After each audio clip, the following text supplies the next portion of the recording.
Okay, kindly confirm me your attendance if someone is gonna be missed now. Just let me know.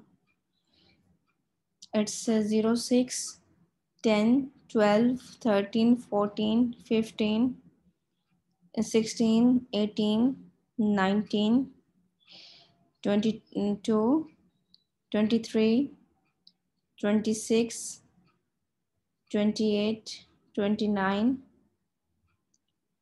35, 36, and then 42, 43, 44, 46 and 55।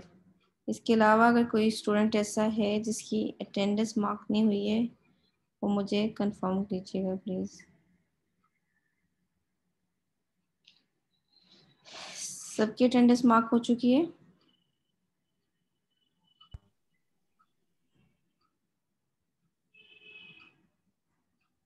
Okay, that's great. अच्छा जी, तो आज हमारा practical का lecture है जो कि हमारा लास्ट वीक में जो था वो मिस हो गया था। तो मैम जी, मैम मेरी अटेंडेंस लगा दी 25। 25। Yes ma'am. हाँ जी, आपकी अटेंडेंस मार्क हो चुकी है। आप जैसे रूम ओके में मैम, एंटर थैंक होते हैं अटेंडेंस आपकी मार्क हो जाती है। Okay ma'am.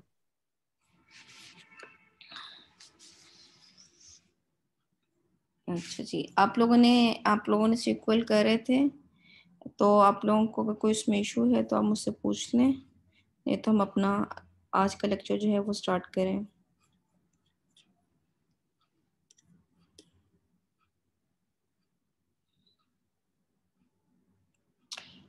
हम अपने आज के लेक्चर में थोड़ा सा कंस्ट्रेंट्स को ही रिवाइज करेंगे। सबसे पहले हमने आल्दो के प्राइमरी और फॉरेन की जो है वो अप्लाई करके देखी थी, और हमने किसी भी एट्रीब्यूट को अगर हमने कोई नल वैल्यू असाइन ना हो जाए उसके वहाँ तक का प्रोसीजर हमने किया था। लेकिन आज सिर्फ इसको मैं एक दफ़ा रिपीट करना चाह रही हूँ ताकि वो स्टूडेंट्स जिनको कंस्ट्रेंट्स या कॉन्स्टेंट अप्लाई करने में इशू आ रहे हैं उनका ये मसला जो है ये सॉर्ट आउट हो जाए। ठीक है, तो सबसे अभी तक तो हमने जितने भी एट्रीब्यूट्स पे अप्लाई किया था कंस्ट्रेंट्स को वो मोस्टली हमारे पास एक ही एट्रीब्यूट था, लेकिन आज हम एक से ज़्यादा एट्रीब्यूट पे अप्लाई करके देखेंगे। लाइक यहाँ पे मेरे पास एक मैंने टेबल क्रिएट किया है इन्फो के नाम का। इस टेबल के अंदर आपके पास जो आईडी का एट्रीब्यूट है उसको हमने नॉट नल रखा और उसकी वैल्यू और उसके अंदर एक और कंस्ट्रेंट अप्लाई की जो कि यूनिक थी।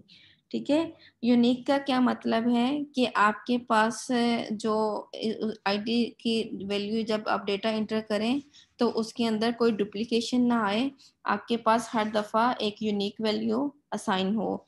ठीक है, तो उससे क्या होगा कि आल्दो के हमने पहले यूनिक यूज़ नहीं किया था, नॉट नल में हमारे पास प्राइमरी की अगर हमने इसको प्राइमरी की बनाना होता तो हमारे पास दो तरह का जो हमने कंस्ट्रेंट्स अप्लाई ऑलरेडी की हुई थी, एक तो उसकी वैल्यू नल ना हो और दूसरा जो है वो एट्रीब्यूट को पे हमने प्राइमरी की लगाई थी। लेकिन हमारे पास प्राइमरी की दो प्रॉपर्टीज हैं कि एक तो उसकी वैल्यू नल नहीं होनी चाहिए और दूसरा उसके अंदर डुप्लीकेशन नहीं होनी चाहिए। तो उस डुप्लीकेशन को स्टॉप करने के लिए हमने एक और कंस्ट्रेंट इसके ऊपर अप्लाई की जो कि यूनिक थी। ठीक है, दूसरा एट्रीब्यूट हमारा नेम के नाम का है जिसके अंदर हमने उसको भी रखा कि उसकी वैल्यू भी जो है वो जब इंटर की जाए तो नल ना रहे। ठीक है, एज के एट्रीब्यूट के अंदर एक नया एट्रीब्यूट एक नई कंस्टेंट इंट्रोड्यूस करवाई है जो कि चेक की है। चेक कंस्टेंट क्या करती है कि आपके पास जब आपने डेटा इंटर करना है तो ये चेक करेगी कि क्या आपने डेटा जो है वो रॉन्गली इंटर तो नहीं कर दिया। अगर आपके पास एक यूनिवर्सिटी स्टूडेंट्स है तो उसकी एज 18 या 18 से ऊपर होनी चाहिए। तो अगर आप गलती से 1 इंटर करना भूल गए और आपने 8 कर दिया है या 7 कर दिया है या आप 2 राइट करना भूल गए एक इंटीजर आपने इंटर किया तो फौरन वहां पे आपको एरर दे देगा कि आपका जो ये प्रॉब्लम है ये एग्जिस्ट करता है। ठीक है, आप एज गलत इंटर कर रहे हैं। जेंडर को भी हमने नॉट नल रखा, फोन को भी हमने यूनिक और नॉट नल रखा ताकि फोन नंबर में डुप्लीकेशन ना आ जाए। और लास्टली हमने सिटी के अंदर एक नई कंस्ट्रेंट इंट्रोड्यूस करवाई डिफॉल्ट की। ठीक है। डिफॉल्ट क्या करेगी कि अगर आपके पास कोई यूजर जो है वो सिटी को इंटर करना भूल गया है या उसने सिटी की इंफॉर्मेशन इंटर नहीं की है, तो बाय डिफॉल्ट वहाँ पे फैसलाबाद राइट हो जाए, इंस्टेड ऑफ कि वो वहाँ पे नल वैल्यू जनरेट करें। हम नल से ज़्यादा अवॉइड इसलिए करते हैं कि हमारे डाटा की प्रेजेंटेशन हम उसको अच्छा नहीं समझते जिसके अंदर ज़्यादा नल वैल्यूज होती हैं। तो यहाँ पे हमारा एक से ज़्यादा हमने सारे एट्रीब्यूट्स पे कंस्ट्रेंट्स अप्लाई कर दी। कंस्ट्रेंट्स का क्या फ़ायदा होता है कि हमारे पास एरर के चांसेस मिनिमम हो जाते हैं। ठीक है। अब मैंने टेबल जनरेट करने के बाद जब इसमें वैल्यू इंसर्ट की, ठीक है, तो आप देखें कि वैल्यू इंसर्ट करना तो मैंने आपको नंबर ऑफ टाइम बताया हुआ है। मैं आपके सामने इसके अंदर जो कंस्ट्रेंट्स हम कैसे वर्क करती हैं उसकी एक और एग्जांपल दूंगी। ये देखिएगा कि अभी मैं इसके अंदर वैल्यू इंटर करती हूँ कि मेरे पास नई वैल्यू इंटर हो जिसमें रोल नंबर जो है उसकी जो आईडी है वो 8 हो जाए। ठीक है। नेम मेरे पास जो है, चलो लुकमान का ही रख लेते हैं। ठीक है। एज उसकी जो है वो मेरे पास जो है वो मैं पहले 8, क्योंकि हमने उस पर चेक की कंस्ट्रेंट लगाई है तो इसलिए मैं यहाँ पे 17 रखूँगी। और हमारी कंस्ट्रेंट क्या कहती थी कि आपके पास जो है वो कंस्ट्रेंट जो है वो चेक की एज जो है वो 18 से ऊपर होनी चाहिए या 18 होनी चाहिए। ठीक है। उसको मैंने 17 कर दिया। ठीक है। जेंडर उसकी मेरे पास मेल थी और फ़ोन नंबर थोड़ा सा चेंज कर लेते हैं, इसको 0300 कर लेते हैं। ठीक है। तो आपके पास जब मैंने इसको जो है वो रन किया तो आपके पास देखिए कि जब हम टेबल को जनरेट करेंगे तो आपके पास नीचे जो है वो सबसे पहले ये एरर आया कि आपके पास कॉलम जो है वो मैच नहीं कर रहा। ठीक है। उसकी क्या रीज़न है कि आपने आईडी दे दी, नेम दे दिया, एज दे दी, जेंडर दे दी और यहाँ पे सिटी नहीं दिया। ठीक है। सिटी को ना देने की वजह से उसने कहा कि आपने सिटी की वैल्यू यहाँ पे मिस की है। ठीक है। सबसे पहले अच्छा चले मैं यहाँ पे भी सिटी की वैल्यू को डाल देती हूँ, फिर मैं आपको सिटी रिमूव करके बताऊंगी। सिटी की जगह पे यहाँ पे मैं लाहौर लिख देती हूँ। ठीक है। और जब हमने इसको लेट मी रन इट तो वो देखें आपके पास नीचे एरर आ गया कि आप अपनी चेक कंस्ट्रेंट जो है वो आपकी वायलेट कर रही है इंफॉर्मेशन से। वायलेट क्यों कर रही है? क्योंकि यहाँ पे हमारे पास एज जो है वो 17 है और हमने उसके ऊपर चेक कंस्ट्रेंट क्या लगाई थी कि आपके पास एज जो है वो 18 या 18 से अबव होनी चाहिए। लेकिन जैसे ही मैं इसको 19 करूँगी तो आपके पास देखिएगा ये प्रॉब्लम सॉल्व आउट हो जाएगा और आपके पास जो वैल्यू है वो आपके पास डाटा के अंदर इंसर्ट हो जाएगी। ठीक है। अगर मैं आपको यहाँ पे टेबल सेलेक्ट करके दिखाऊं तो यू कैन सी कि हमारे पास एक नया रिकॉर्ड जो है वो इंटर हो चुका है लुकमान का, जिसमें उसकी एज जो है वो 8 है। ठीक है। अब आपके पास अगर हमें सिटी मिस करना होगा तो हम क्या करेंगे कि हम फिर से एक नई वैल्यू जिसके अंदर इंटर करके देखते हैं। ठीक है। सिटी कंस्ट्रेंट्स आपके लिए नहीं थी कि वो कैसे वर्क करेगी कि आपने यहाँ पे सिटी जो है उसको रिमूव कर दिया। ठीक है। और यहाँ से भी आपने सिटी को रिमूव कर दिया, लेकिन इस दफ़ा हमें डाटा दोबारा से नया देना पड़ेगा। ठीक है। यहाँ पे हम स्टार्टिंग के नंबर चेंज कर देते हैं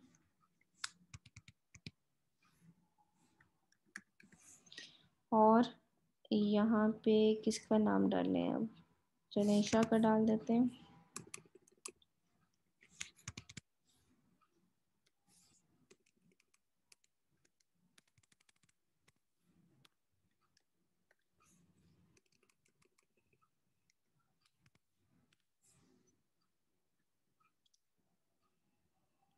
तो आप देखें कि अब मैं जब इसमें कोई प्रॉब्लम नहीं आया, लेकिन जब मैं इसको सिलेक्ट करूँगी टेबल को तो क्योंकि मैंने यहाँ पे सिटी को मिस किया तो वो बाय डिफ़ॉल्ट मुझे फैसलाबाद में दे देगा। ये देखिए यहाँ पे आईडी 9 के अगेंस्ट जो है वो बाय डिफ़ॉल्ट सिटी फैसलाबाद जो है वो इंटर हो चुके हैं।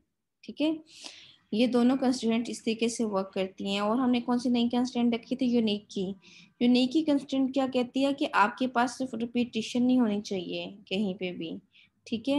यूनिक की कंस्ट्रेंट्स हमने लगाई हैं फ़ोन नंबर पे लगाई थी और हमने आईडी के ऊपर लगाई थी। चलिए मैं फ़ोन पे आपको चेक करके दिखाती हूँ कि फ़ोन पे ये किस तरह वर्कआउट करेगी। कि let me enter an data again. ठीक है, इस टाइम हम आईडी जो है वो 10 इंटर कर रहे हैं। नेम जो है वो अब किसका डालें?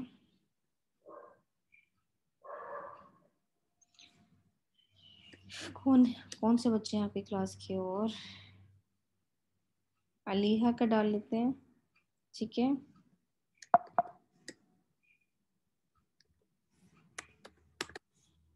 और आपके पास एज जो है वो फॉर एग्जांपल 21 है, जेंडर फीमेल है।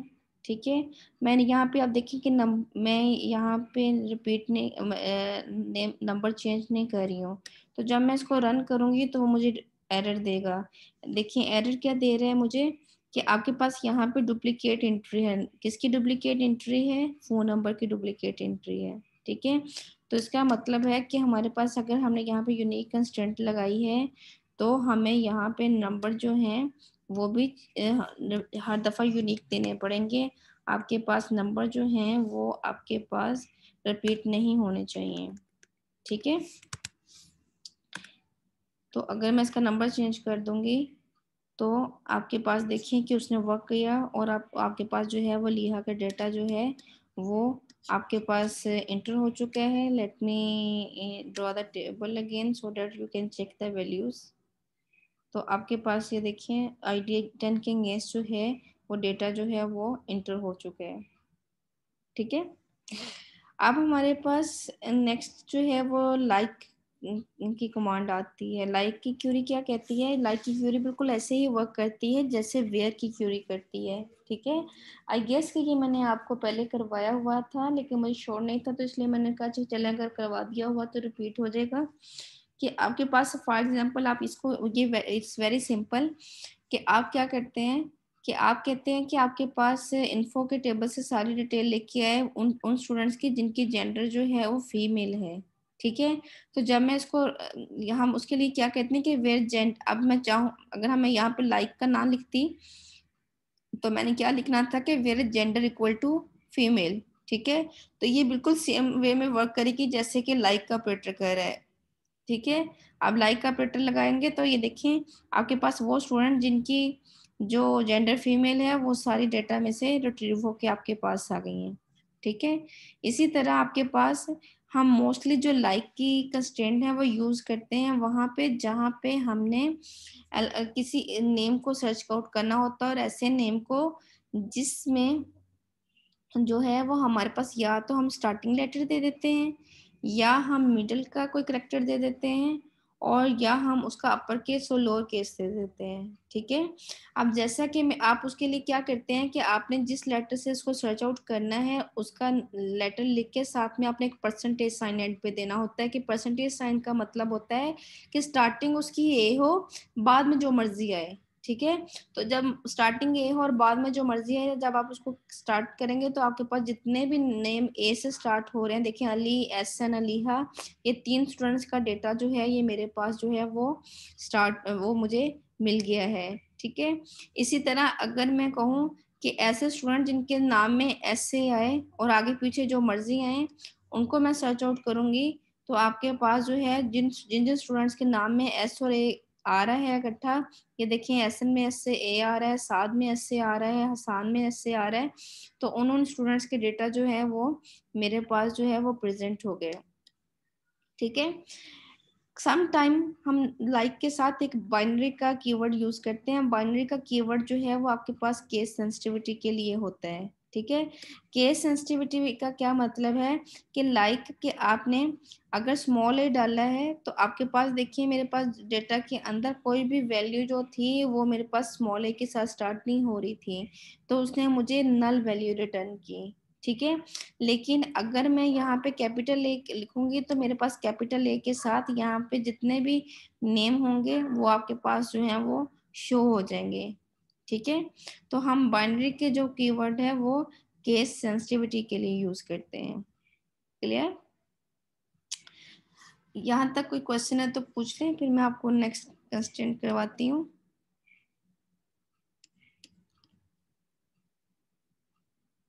क्लियर है सब? मैम जी। मैम बाइनरी की जगह ऊपर जैसे लाइक ए किया था, तो वो भी तो यही डाटा दे रहा था सेम, तो हम दोनों में से कोई भी एक यूज कर सकते हैं। This one. नो मैम, ऊपर से सेकंड। हाँ जी, ये यानी कि अगर यहाँ पे आप जो है वो बाइनरी ना लगाएंगे, स्मॉल ए लगाएंगे, तो ये देखें आपके पास ये भी एक, आपके पास जो है वो स्मॉल ए से शो हो रहे होंगे या कैपिटल ए से शो हो रहे होंगे कि आपके पास रिटर्न करेंगे। लेकिन अगर आप उसको कहते हैं कि मुझे ये केस सेंसिटिविटी में कि मुझे ये it must be starting with capital A, ठीक है। अगर स्मॉल ए से, अब देखिए दोनों के रिजल्ट में फर्क। यहाँ मैंने इसको किया बाइनरी के बगैर, तो उसने मुझे कैपिटल ए का भी डेटा दे दिया, हालांकि मैंने यहाँ पे स्मॉल ए लिखा था, ठीक है। लेकिन जब मैं इसको बाइनरी के साथ करूंगी तो ये मुझे नल वैल्यू रिटर्न करता है कि आपके पास कोई भी नेम जो है वो स्मॉल ए के साथ शो नहीं हो रहा है। डिफरेंस पता चला आपको कि आप यस मैम। हाँ, तो अगर आप चाहते हैं कि वो स्टूडेंट कि आपके पास यहाँ पे केस सेंसिटिविटी भी बरकरार रहे, तो आप वहां पे अक्सर बाइनरी का कीवर्ड यूज कर लेते हैं। Okay ma'am. नेक्स्ट हमने बार बार किया था अच्छा, एक हमने लिमिट का यहाँ पे हम करेंगे। लिमिट क्या होती है कि आप मिसाल के तौर पे मेरे पास यहाँ पे 10 स्टूडेंट्स का डेटा है, ठीक है। और मैं चाहती हूँ कि मेरे पास 10 स्टूडेंट्स का डेटा शो ना हो, मेरे पास सिर्फ कुछ स्टूडेंट्स का डेटा शो हो जाए, यानी कि 3 स्टूडेंट शो हो जाए, 4 स्टूडेंट शो हो जाए, मुझे सारी क्लास का डेटा की जरूरत नहीं है। उस कंडीशन में भी हम लिमिट लगाते हैं। दूसरी कंडीशन ये कि मैं कहती हूँ कि कौन कौन से हमारे पास फैसलाबाद से जो स्टूडेंट्स बिलोंग करते हैं उनमें से कोई भी 2 स्टूडेंट्स के नाम मुझे पता चल जाएं, तो तब भी हम लिमिट लगाते हैं। लिमिट एज अ लिमिट के कीवर्ड से इस्तेमाल किया जाता है। ऊपर वाली क्यूरी उसकी सेम होती है कि आपने क्या करना होता है कि सिलेक्ट स्टार टेबल का नेम और किस कॉलम से आपने डेटा चाहिए, वेयर के बाद आपने उसकी क्लोज लिख देनी है। अब देखें यहाँ पे मेरे पास इस टेबल के अंदर 2 स्टूडेंट्स जो हैं वो आपके पास फैसलाबाद से बिलोंग करते हैं, ठीक है। तो अगर मैं कहूँ कि मुझे दोनों ही डिटेल नहीं चाहिए, मुझे सिर्फ एक स्टूडेंट ऐसा चाहिए जिस जो कि फैसलाबाद से बिलोंग करता होगा, तो लिमिट का ऑपरेटर क्या करेगा, मुझे सिर्फ एक ही स्टूडेंट की इंफॉर्मेशन रैंडमली उठा के दे देगा जो कि आपके पास फैसलाबाद से बिलोंग कर रहा है, ठीक है। हम सम टाइम लिमिट के साथ जो है वो ऑफसेट भी लगाते हैं। ऑफसेट क्या करता है कि आपके पास आप स्टार्टिंग और उसके एंडिंग दे देते हैं, यानी कि अगर मैं यहाँ आप जो आपका कॉमा से पहले का नंबर होता है वो आपके पास ऑफसेट वैल्यू होती है। अगर मैं इसको सारे टेबल को दोबारा आपके पास शो करूँ तो यू कैन सी डेट कि अगर मैं यहाँ पे चाहती हूँ कि मेरे पास रोल नंबर 3 से लेकर ऑनवर्ड स्टूडेंट्स का डेटा शो हो, या 3 के बाद जो है वो अगले 3 स्टूडेंट्स का डाटा शो हो, तो मैं वहां पे ऑफसेट की वैल्यू लगाती हूँ, ठीक है। ऑफसेट किस तरह से वर्कआउट करता है कि आपके पास लाइक कि अगर यहाँ पे आपके पास ऑफसेट में 2 है ना, तो वो आपको 2 को छोड़ के 3 से अगले स्टूडेंट्स का डेटा शो करेगा।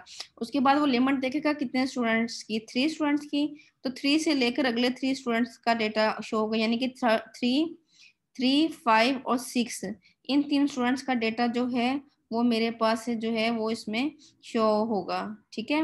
इसी तरह अगर मैं 5 लगाऊंगी तो कोई स्टूडेंट मुझे बताएगा कि 5 से वो कौन से स्टूडेंट्स का डेटा शो करेगा।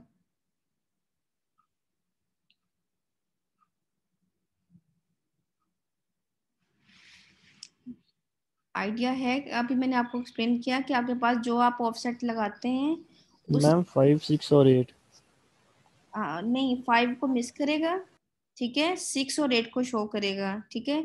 मेरे पास नेक्स्ट 2 स्टूडेंट्स हैं तो वही नल वैल्यू दे देगा, इसलिए मैं इसको 2 कर देती हूँ। तो आप देख ये जो नंबर आपने लिखना है ना उससे अगले नंबर से उसने शुरू करना है। हम इसको रन करके देखते हैं, तो ये देखें कि उसने मुझे जो है वो 5 को मिस करके कितने स्टूडेंट्स थे हमारे पास। Let me again run it. आपके पास 6 और 8 का उसको डेटा देना चाहिए था। लिमिट्स 2 स्टूडेंट्स की थी, ये पहले हम 2 और 3 कर लेते हैं, ठीक है। 2 के बाद आपके पास थर्ड से उसने शुरू किया और 3 स्टूडेंट्स का डेटा जो है वो आपने उसने शो किया, ठीक है।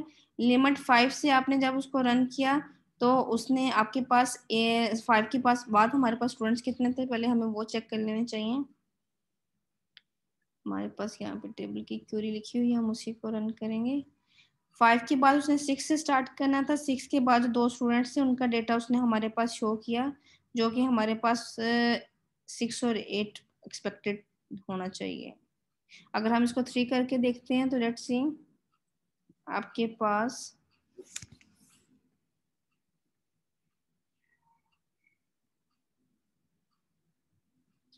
there is an error, let me okay I will check it again, किसके अंदर क्या इशू आ रहा है। ठीक है, अच्छा अगर आप चाह रहे हैं कि आपके पास स्टूडेंट्स जो हैं वो आपके पास शुरू से ही स्टार्ट हो, तो क्योंकि मैंने आपको बताया कि जो ऑफसेट है वो आपके पास एक नंबर आगे से शुरू होता है, पीछे से शुरू होता है, यानी कि आगे से। अगर आपने यहाँ पे 3 दिया है तो रोल नंबर 4 से शुरू होगा, अगर आपने 4 दिया है तो रोल नंबर 5 से शुरू होगा, अगर आपने 5 दिया है तो रोल नंबर 6 से शुरू होगा। ठीक है, तो आपके पास आपने क्या करना है कि आपने अगर बिल्कुल स्टार्ट का डेटा शुरू करवाना है कि आपके पास रोल नंबर 1 से शो हो, तो आपने उसके लिए ऑफसेट की वैल्यू 0 रखनी है, सो डेट कि आपके पास 1 से जो है वो स्टार्ट हो चुके सके। तो 1 के बाद हमने 4 स्टूडेंट्स का डेटा को जो है वो डिस्प्ले करवाना था, तो यू कैन सी डेट कि 1 के बाद आपके पास जो अगले 4 स्टूडेंट थे 1 2 3 और 5, वो आपके पास जो है वो यहाँ पे शो हो चुके हैं। ठीक है, is that clear to all of you? Yes ma'am. अस्सलाम वालेकुम मैम। मैम ये 4 क्यों नहीं शो हुआ? हमने तो 4 तक मैम लगाया था। 4 इसके अंदर मिसिंग है, मैं आपको दिखाती हूँ मिशन, आपको उसके मैं यूनिवर्सिटी का वो दिखाती हूँ टेबल। तो देखिए इसके बाद 3 के बाद 5 है, 4 हमने डेटा डिलीट किया हुआ था आगे कहीं पे, जी तो मैम। मिस है वो वहाँ से। ठीक है, फिर आपके पास जो है वो हमने रोल बैक और कमिट की काफ़ी सारी बातें की थी लास्ट लेक्चर्स के अंदर। तो रोल बैक और कमिट क्या कहते हैं कि आपके पास जब तक आपके पास कमिट मिलता है तो आप जो है वो डेटा को परमानेंटली सेव कर लेते हैं। ठीक है, यहाँ पे पहले मैंने एक वैल्यू अपडेट की कि मैंने कहा कि स्टूडेंट आईडी 2 जो है उसके मार्क्स को 60 कर दिया जाए। ठीक है, और बाद में उस डेटा को कमिट कर दिया। कमिट और रोल बैक को एज इट इज यूज किया जाता है जैसा कि हम इस्तेमाल करते हैं, ठीक है, बोलते हैं। तो कमिट का कीवर्ड यूज किया, तो कमिट ने क्या किया कि रोल नंबर 60 के रोल नंबर 2 के अगेंस्ट जो मार्क्स है वो परमानेंटली हार्ड डिस्क के अंदर उसके डेटाबेस में चेंज कर दिया। उसके बाद हमने क्या किया कि हमने स्टूडेंट्स का डेटा अपडेट किया कि आपके पास जो रोल नंबर 6 है उसके मार्क्स जो हैं वो 70 कर दिए जाएं। ठीक है, इसके अलावा हमने एक नई वैल्यू इंसर्ट की जिसके अंदर हमने नई डिटेल्स इंटर की, और उसके बाद हमने कुछ और स्टेप किए जिसमें हमारे पास स्टूडेंट आईडी 7 जो थी उसको हमने डिलीट कर दिया इस टेबल के अंदर से। ठीक है, और उसकी डिलीट होने की वजह से ही हमारा ऊपर से जो है वो, क्योंकि वो हमारी प्रीवियस क्यूरी थी इसलिए हमारे पास लिमिट के अंदर वो वैल्यू जो थी वो शो नहीं हो रही थी यहाँ पे, जो यहाँ पे प्रॉब्लम आ रहा था। ठीक है, तो वो हम नीचे से डिलीट कर चुके थे ऑलरेडी। तो आपने क्या करना है, आपको मैं सबसे पहले कमिट और रोल बैक का अंडरस्टैंडिंग करवा दूं कि सबसे पहले आपने क्या करना है, माई सिक्वल के वर्कबेंच पे जाना है, इसकी प्रेफरेंसेस में जाना है। ठीक है, और यहाँ पे सिक्वल एग्जीक्यूशन पे आपके पास ये चेक इन होगा। ठीक है, new connection use auto commit mode, आपने इसको ऑटो कमिट मोड को जो है वो अनचेक कर देना है। ठीक है, और अनचेक करने के बाद ओके का बटन प्रेस करना है, तो वो आपके पास जो ऑटोमेटिकली परमानेंटली कमिट हो रहा है वो आपके पास जो है वो स्टॉप हो जाएगा, और जब तक आप उसको क्यूरी नहीं देंगे खुद कमिट की, वो आपके पास परमानेंटली डेटा को सेव जो है वो नहीं करेगा। ठीक है, आपके पास जब आप आपके पास जो रोल बैक और कमिट है ये 3 चीज़ों पे वर्क कर, रोल बैक जो है वो 3 चीज़ों पे वर्क करता है। एक आप जब इंसर्ट वैल्यू करते हैं, एक जब आप अपडेट करते हैं, और एक जब आप डिलीट करते हैं। ये 3 जो आपके पास क्यूरीज हैं इन तीनों के ऊपर रोल बैक वर्क करता है। मिसाल के तौर पे आपने एक स्टूडेंट का डेटा इंटर किया और बाद में आपको पता चला कि वो आपने गलती से इंटर कर दिया है, आप उसको रोल बैक कर सकते हैं। आपने किसी गलती से आपके पास किसी स्टूडेंट का डेटा डिलीट हो गया है, आप उसको रोल बैक कर सकते हैं। आपने मार्क्स अपडेट किए लेकिन बाद में पता चला कि मार्क्स तो गलती से अपडेट हो गए हैं, आप उसको रोल बैक कर सकते हैं। ठीक है, इन 3 चीज़ों के ऊपर रोल बैक जो है वो वर्क करता है। उसके बाद आपके पास जो है आपने जब रोल बैक लगा देना है तो रोल बैक ऊपर की तरफ वर्क करता है। ठीक है, उस और वो तब तक की वैल्यूज को रोल बैक कर देता है जब तक उसको जो है वो कमिट नहीं मिल जाता। ठीक है, यानी कि कमिट और रोल बैक के बिटवीन जितनी क्यूरीज होंगी जो कि अपडेट और इंसर्ट और डिलीट की होंगी वो सारी की सारी जो है वो रोल बैक हो जाएंगी। ठीक है, जब आप लाइक के कमिट की क्यूरी को राइट करेंगे और आप इसको एग्जीक्यूट करेंगे तो आपके पास नीचे मैसेज आ जाएगा कि आपकी जो क्यूरी है वो वर्कआउट कर गई है। ठीक है, इसी तरह जब आप रोल बैक की क्यूरी को एग्जीक्यूट करेंगे तो आपके पास वो भी बिल्कुल इसी तरीके से आएगा कि आपके पास जो है वो वर्क एग्जीक्यूट कर गई है और आपके पास डेटा जो है वो रोल बैक हो चुके हैं। ठीक है, तो ये सिंपलेस्ट वे थे जो कि हम कमिट रोल बैक के लिए यूज़ करते हैं। और आपके पास आज हमने लिमिट को पढ़ा, इसके अलावा हमने इससे पहले जो है वो लाइक ऑपरेटर पढ़ा और हमने कंस्ट्रेंट्स पढ़ी।